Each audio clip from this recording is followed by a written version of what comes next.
Ontiveros. Go ahead po, Senator Soto. Thank you, sir. Thank you, Mr. Chairman. I actually came and prepared many questions. But after hearing the NBI report and then looking at or reading through the joint affidavit and then the copies of the affidavit of the five who individually submitted their affidavit, yeah, ang dating sa akin is wala na ako itatanong kasi apparently yung joint affidavit,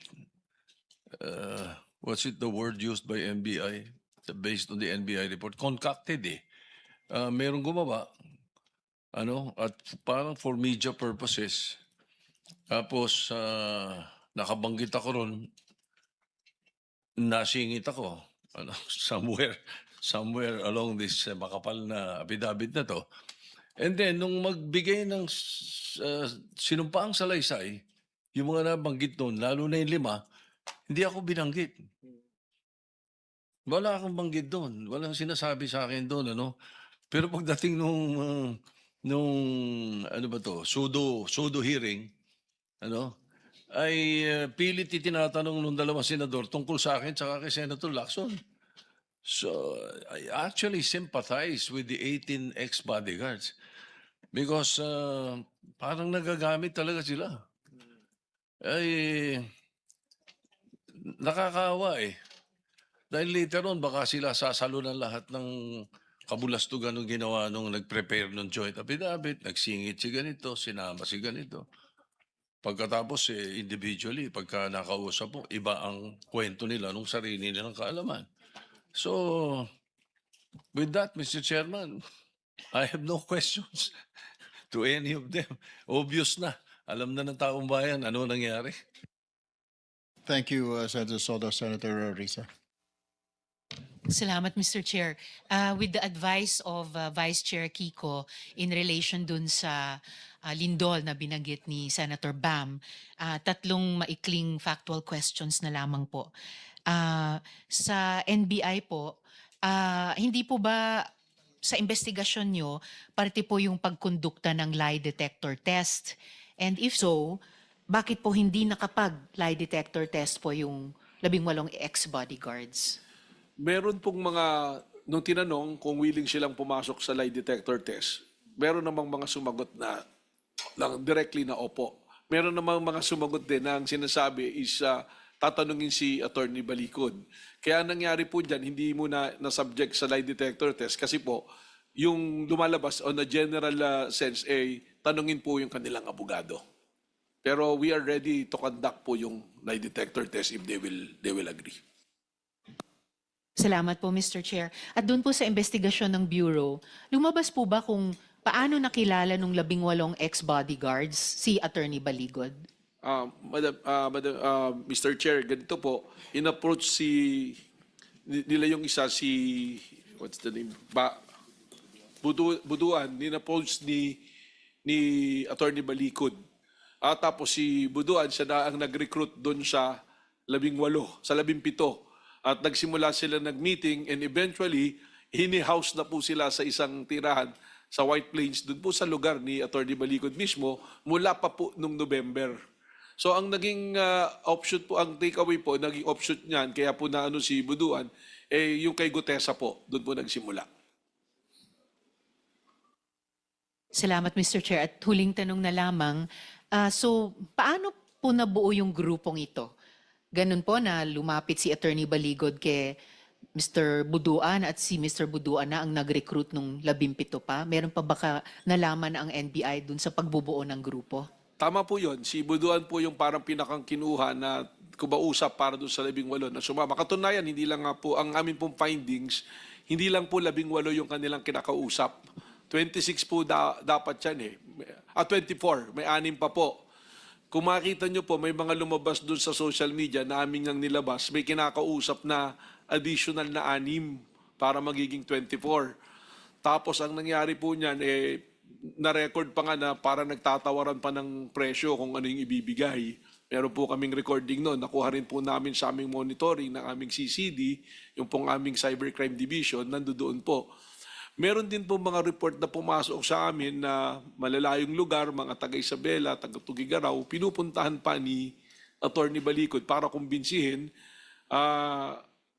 Unofficially, no, we cannot make use of the recording that was given to us dahil merong mga konting violation yan, pero maririnig mismo doon yung boses ni Attorney Balikod na kinukumbinse na, o ikaw kumuha ng picture na to, asa na yung USB? Sinasabi ng tao, ayoko nang makialam nananahimik na ako yung pamilya ko. At pag mapapansin po ninyo, itong 18, these are the individuals na wala pong trabaho. Kasi doon sa 100, pag inyo pong i-check, i-validate, some of them, probably more than 10 of them, ay still in active service. So, kaya ko po, this is material, kaya ko po sinasabi to, yung mga nasa active service, may trabaho, hindi mo na pwedeng kumbinsihin Dahil meron silang career, more than the salary na makukuha, yung career nila, tinitingnan nila. Pero itong individual na 18 na to, pag pinofile nga po natin, tingnan mo yung pagka-profile natin dyan, halos pare-parehas yung kanilang mga katatayuan po. So, yun na po, kasama na po yung bibigay naming findings na tingin ko dapat pong matingnan. Kung siguro, kung mamarapatin po, meron namang lista doon sa mga empleyado na yan na ni dating Congressman Saldico na nasa active service.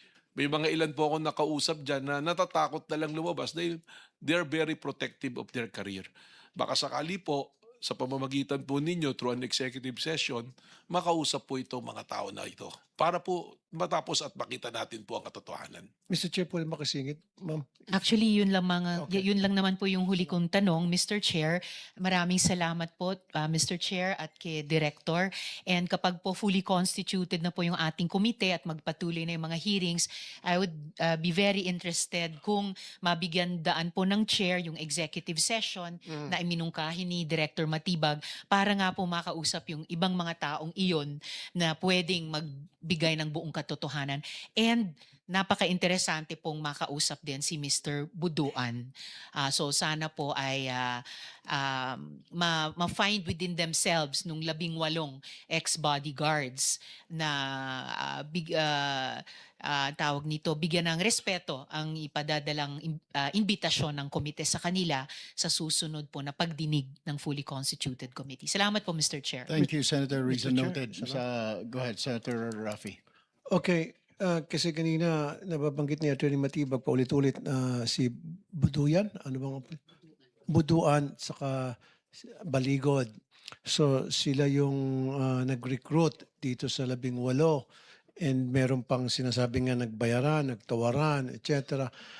Wala bang pwedeng maikaso dito sa dalawang personalidad na nabanggit na sila yung nag-recruit sa mga taong para magsinungaling at babayaran itong mga taong to? Kapag itong mga tao to, itong 18 kadagad eventually may mga magkakaso sa kanila, kung sino man yun, hindi natin alam dahil nga sa pagsisinungaling, lalo na nung last hearing, yung last press conference, excuse me. Kawawa naman yung 18 kargador. So itong dalawa na nag-recruit, wala bang kaso para sa kanila? Mr. Chair, katunayan may mga kaso na pong na-file sa kanila.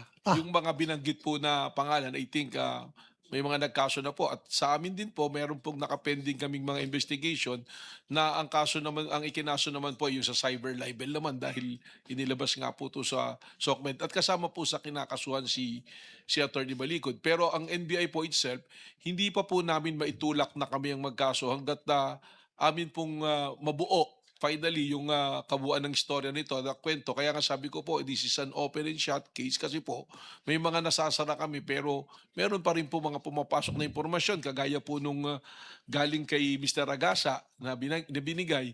Kaya po bubuin po namin yun at pag natapos po, we will come out with the recommendation and if charges can be filed following the MC20 na po ng Department of Justice, magkakaso naman po tayo dyan. Thank you, Mr. Chair.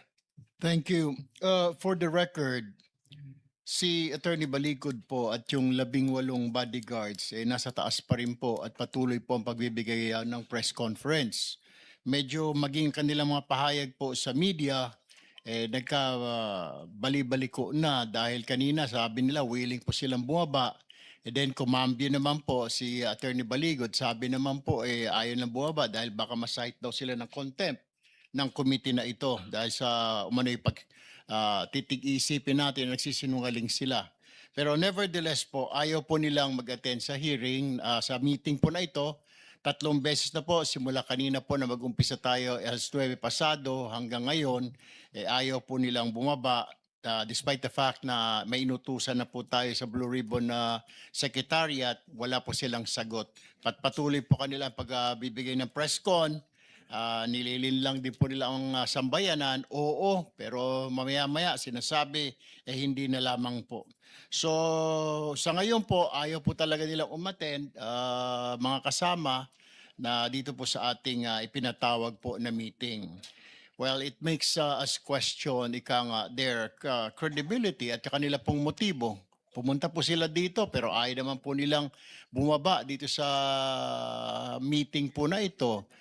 Parang ito po isang kanila po ang press release, isa pong optics para sabihin po na dumalo sila rito.